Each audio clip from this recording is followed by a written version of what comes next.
Soudain, Alexandre devint l'héritier présomptif. Mais ce n'était pas une bonne chose.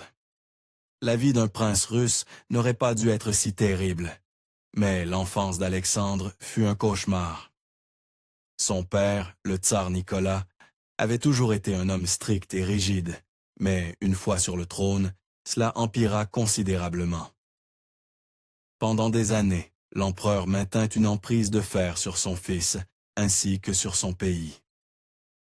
Ce n'était donc pas une coïncidence si Alexandre se révolta de manière spectaculaire. En grandissant, il devint l'exact opposé de son père, un libéral et un libertin. À l'âge de 21 ans, les parents d'Alexandre étaient désespérés de le voir se poser, et ils avaient une idée précise en tête. En 1839, Alexandre entreprit un voyage qui allait changer sa vie. À l'époque, les jeunes hommes partaient souvent pour un grand tour d'Europe, et ses parents organisèrent le même pour lui. Sauf qu'il y avait une particularité. Le tsar et la tsarine attendèrent de leur héritier qu'il rencontre sa future épouse durant ce voyage. Et ils avaient même préparé une liste de dames et d'étapes pour lui. Fidèle à son style, Alexandre bouleversa complètement leurs attentes. Lors d'une étape, Alexandre rencontra la jeune reine Victoria, qui était célibataire à l'époque, et seulement 1 an plus jeune que lui. Cependant, Victoria ne figurait explicitement pas sur la liste des fiancés potentiels. Leur union aurait été trop puissante, et un mariage entre eux aurait rendu les autres pays extrêmement nerveux. Bien sûr, Alexandre ne pouvait s'empêcher de repousser les limites. Bien que presque oubliée par l'histoire, la visite d'Alexandre à la reine Victoria cachait un énorme secret. Le futur mariage de Victoria avec le prince Albert est aujourd'hui célèbre, mais elle et Alexandre ont probablement entretenu une brève liaison durant ce voyage. Bien que cette romance ait été courte et non consommée, Alexandre adorait sans doute jouer de ses charmes interdits, et il ne s'arrêta pas de créer des scandales. La favorite de la famille pour le tour des fiancés d'Alexandre était la princesse Alexandrine de Bade, une jeune femme au physique plutôt ordinaire, mais éminemment respectable, fille d'un duc allemand et d'une princesse suédoise. En fait, tout le monde pensait qu'elle était si parfaite pour le rôle que la princesse Alexandrine elle-même se considérait déjà fiancée à Alexandre et agissait en conséquence. Mais quel désappointement il lui réserva. En route vers Bade, l'entourage d'Alexandre, lassé des sauts incessants d'une ville à l'autre et de cette chasse aux princesses, le supplia de faire une pause dans la ville allemande de Darmstadt. Au début, Alexandre résista. Il n'était pas du tout fatigué. De plus, il savait que Louis II, le duc régnant, et donc l'hôte chez qui il devrait séjourner, était d'un ennui mortel. En d'autres termes, pas de plaisir, pas d'Alexandre. Finalement, ces hommes le convainquirent de se calmer et de mûrir un peu. Et il s'arrêta à Darmstadt après tout. Ce fut un rendez-vous avec le destin. Bien que l'Alexandre en quête de plaisir craignait une soirée ennuyeuse avec le bien plus âgé Louis, ses appréhensions s'évanouirent dès l'instant où la jeune et jolie fille du duc, la princesse Marie, entra dans la pièce, élancée, grande et bien plus belle que sa prétendue fiancée, la princesse Alexandrine.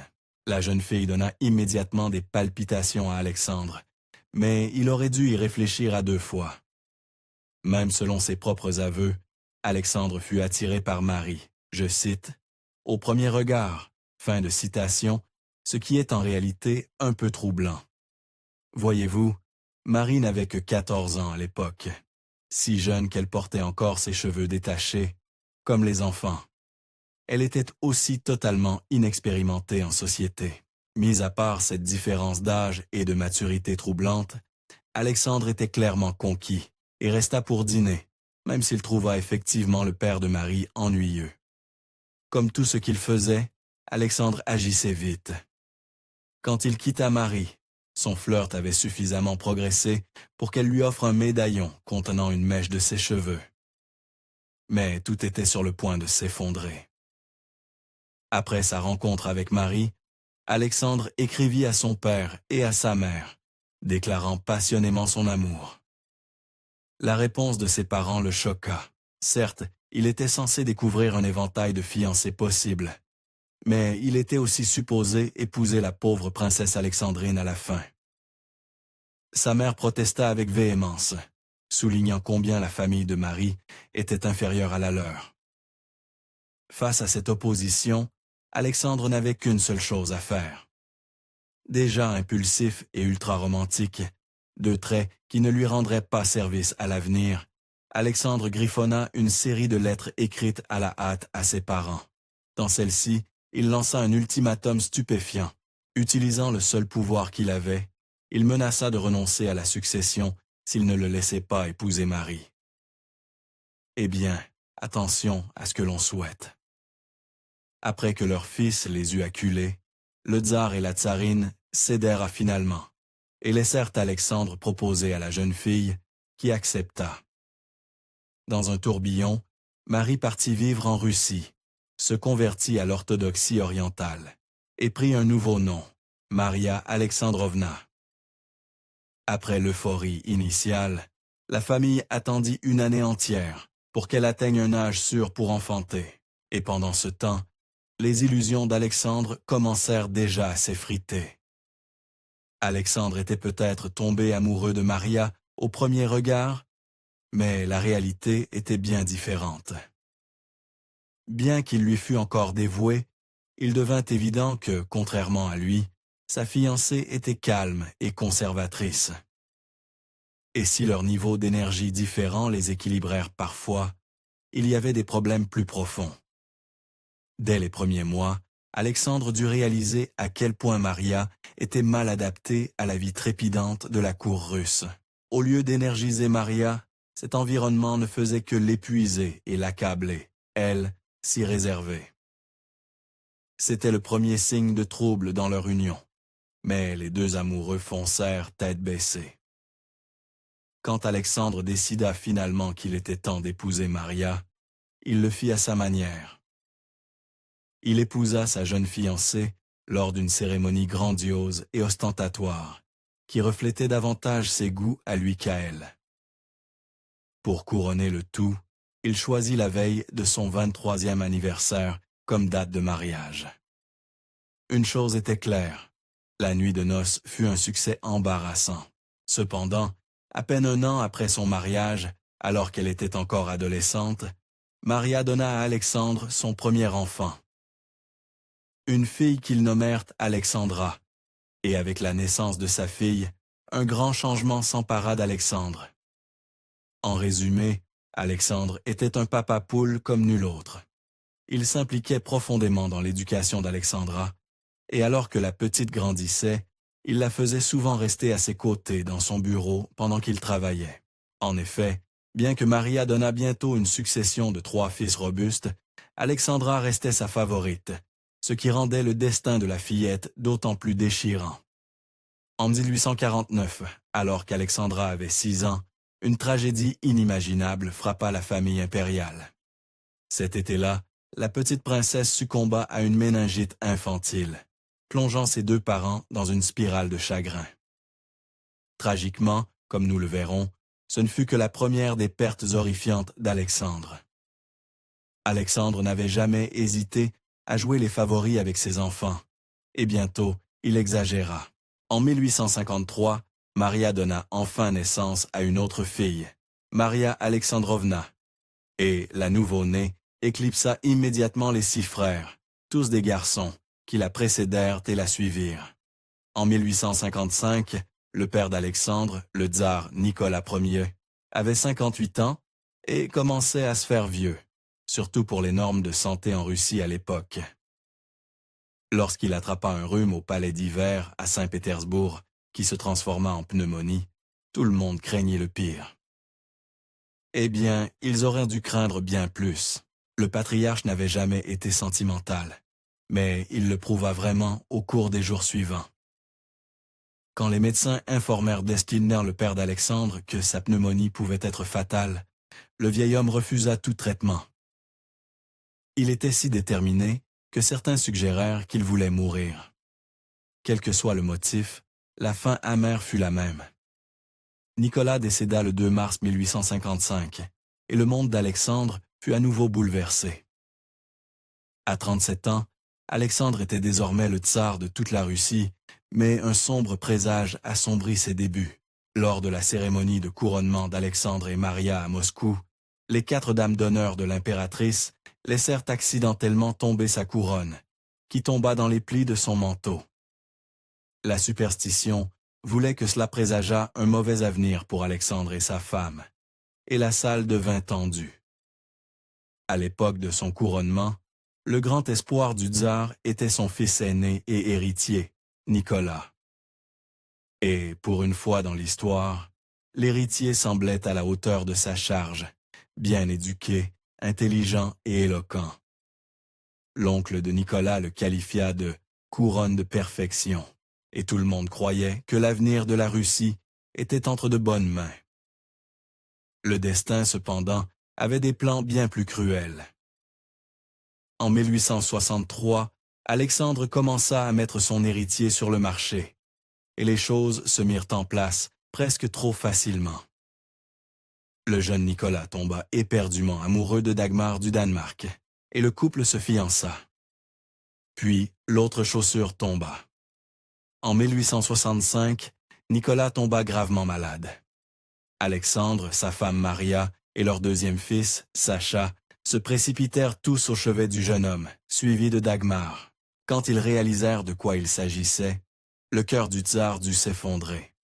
L'univers avait un sens de l'humour amer envers le tsar Alexandre II, car son héritier Nicolas souffrait d'une méningite cérébrospinale fatale, une variante de la maladie qui avait tué sa petite Alexandra des années auparavant.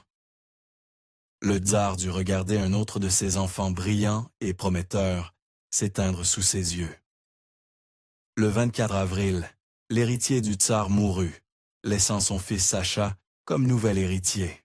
Bien que la tragédie de perdre leur fils aîné ait terrassé Alexandre et sa femme, ils durent rassembler leurs forces restantes pour Dagmar, qui était complètement effondrée. Selon les rapports, le tsar et la tsarine en deuil durent arracher la jeune fille du corps de leur fils. Le tsar Alexandre et Maria étaient apparemment heureux de laisser Dagmar s'appuyer sur eux, car ils avaient de plus grands projets pour elle. Voyez-vous, au chevet du mourant, le couple Romanov décida qu'il serait formidable que Dagmar surmonte Nicolas au plus vite et épouse leur fils suivant, Sacha, à la place. Et le plan fonctionna réellement. L'héritier de remplacement d'Alexandre épousa Dagmar l'année suivante. Malheureusement, ce fut l'une des dernières fois qu'Alexandre et sa femme furent vraiment unis. Depuis la naissance de leur dernier enfant, le mariage d'Alexandre avait subi une transformation troublante. L'impératrice Maria, jamais de constitution robuste et jamais amoureuse des fastes de la cour russe, devenait de plus en plus malade et réservée au fil des années. Finalement, le tsar et la tsarine étaient à des lieues l'un de l'autre en goût et en tempérament, et cela commençait à se voir. Pour faire face au décès de ses enfants et au froid de son mariage, Alexandre plongea davantage dans les bals et les fêtes, et il faisait régulièrement transporter des centaines de palmiers dans le palais d'hiver pour des soirées éblouissantes. Après tout, quelle meilleure façon d'oublier ses problèmes qu'en se prélassant dans une oasis tropicale. Et bien sûr, sa femme réservée n'était presque jamais présente. Tout cela était voué à atteindre un point de rupture, mais personne n'aurait pu prédire à quel point cela deviendrait grave. Tout au long de sa vie conjugale, Alexandre avait toujours pris des maîtresses occasionnelles quand cela lui convenait. Bien que l'impératrice Maria semblât garder un silence respectueux sur les infidélités de son mari, il y avait une raison à cela. Le couple royal dissimulait une vérité plus sombre dans leur chambre à coucher. Maria était devenue si malade que ses médecins finirent par lui conseiller de cesser complètement de coucher avec le tsar. Dans les années 1860, avec l'impératrice Maria totalement hors du lit conjugal, Alexandre porta son libertinage à un niveau troublant. En 1864, le tsar, alors d'âge mûr, commença à rencontrer une écolière de 16 ans, Catherine, qu'il connaissait depuis qu'elle avait 11 ans. Au début, il se contentait de visiter son école, pour marcher et discuter, mais ce n'était qu'un début. Au fil des mois, Alexandre devint de plus en plus épris de Catherine. La jeune fille, séduisante, avait des opinions libérales qui correspondaient aux siennes, ainsi qu'une belle manière de les exprimer. C'était une combinaison à laquelle il ne pouvait résister. L'attirance d'Alexandre ne passa pas inaperçue. La mère de Catherine lui conseilla de conclure l'affaire avec le tsar le plus vite possible. Au lieu de cela, quelque chose de bien plus dangereux se produisit. Malgré ses 16 ans, Catherine n'était pas naïve. Elle sentit que céder aux besoins constants de stimulation d'Alexandre ne ferait d'elle qu'une maîtresse de plus dans une longue lignée, ce qui n'était pas son plan. Au lieu de cela, Catherine se calma, devint la confidente la plus proche d'Alexandre et attendit son moment. Malheureusement, ce moment eut un prix élevé. Voyez-vous, après avoir pris le trône, Alexandre avait aboli le système de servage en Russie, ce qui signifiait que les paysans n'étaient plus liés à la terre qu'ils travaillaient. Et bien que cela semblât une évidence, cette décision lui valut des ennemis dans les cercles conservateurs et révolutionnaires. Cela eut des conséquences désastreuses. Le 4 avril 1866, alors que le tsar se promenait, l'agent radical Dmitri Karkozov tenta de l'abattre. Bien que l'attentat échoua, il choqua profondément Alexandre, qui savait exactement vers qui se tourner pour trouver du réconfort. Après la tentative sur sa vie, Alexandre ne courut pas dans les bras froids de sa femme. Au lieu de cela, il se rendit directement auprès de la petite Catherine. Catherine faisait face à la perte de sa propre mère à ce moment-là, et le couple pleura dans les bras l'un de l'autre pendant des semaines, se rapprochant plus que jamais. Jusqu'en juillet 1866, lorsque Catherine fit son geste, elle permit enfin au tsar de la séduire dans son lit. Les conséquences furent incalculables. Après des années à désirer et à apprendre à comprendre Catherine, Alexandre était désormais plus amoureux d'elle qu'il ne l'avait jamais été de quiconque, y compris l'impératrice Maria. Ainsi, dans l'élan de la passion, il fit une promesse dangereuse. Alexandre et Catherine tenaient des notes très détaillées sur leur relation, ce qui permet aux historiens de savoir exactement ce qu'ils firent la nuit où ils consommèrent dans leur amour. Selon les écrits de Catherine, Alexandre la regarda dans les yeux après l'acte et lui dit « Maintenant, tu es ma femme secrète. Je jure que si je suis un jour libre, je t'épouserai. » Eh bien, il ne fut pas surprenant que Catherine se retrouvât enceinte en 1872. Elle donna naissance à un fils qu'ils nommèrent Georges, suivi rapidement d'une fille, Olga, l'année suivante. Oui, la crise de la quarantaine d'Alexandre fut de se créer une seconde famille secrète. Les enfants d'Alexandre avaient toujours été son point faible, et sa maîtresse Catherine savait exactement comment en tirer avantage. En 1876, Catherine était à nouveau enceinte et fit une demande audacieuse. Fatiguée de vivre dans l'ombre, elle insista pour accoucher de son nouvel enfant au palais d'hiver, là où vivait la véritable famille d'Alexandre. Elle obtint ce qu'elle voulait. Bien que le bébé, un garçon nommé Horace, mourut en bas âge, il naquit néanmoins dans les appartements de l'empereur. Catherine se rapprochait de plus en plus du centre de la vie d'Alexandre, et tout le monde allait bientôt recevoir un réveil brutal. Après avoir donné une autre fille à Alexandre en 1878 et l'avoir soutenu à travers 2 autres tentatives d'assassinat, Catherine acheva sa domination sur le cœur du tsar. En fait, au début de 1880, Alexandre était si épris qu'il décida que Catherine viendrait vivre au palais d'hiver de manière permanente. Mais tout cela eut un prix sinistre.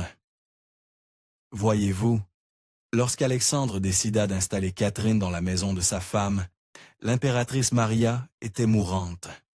C'est exact. la santé constamment fragile de Maria culminait dans une grave tuberculose. En quelques jours, le contre-coup se fit sentir. L'impératrice Maria était peut-être un peu morose, mais elle restait une figure à la cour, et les cercles de ragots s'activèrent pour démolir Catherine en soutien à leur impératrice. Malheureusement, il était bien trop tard. Sachant la fin proche, la femme d'Alexandre accomplit un acte désintéressé. Ne voulant pas semer la discorde dans la famille après son départ, Maria demanda à rencontrer les enfants illégitimes d'Alexandre pour la première fois. Alexandre acquiesça, et alors que le tsar et la tsarine pleuraient à chaudes larmes, il amena ses aînés, Georges et Olga, au chevet de Maria un soir. Mais le 3 juin 1880, l'impératrice Maria s'éteignit. Immédiatement après le décès de Maria, Catherine montra son vrai visage. Non pas qu'elle ait été trop timide par le passé.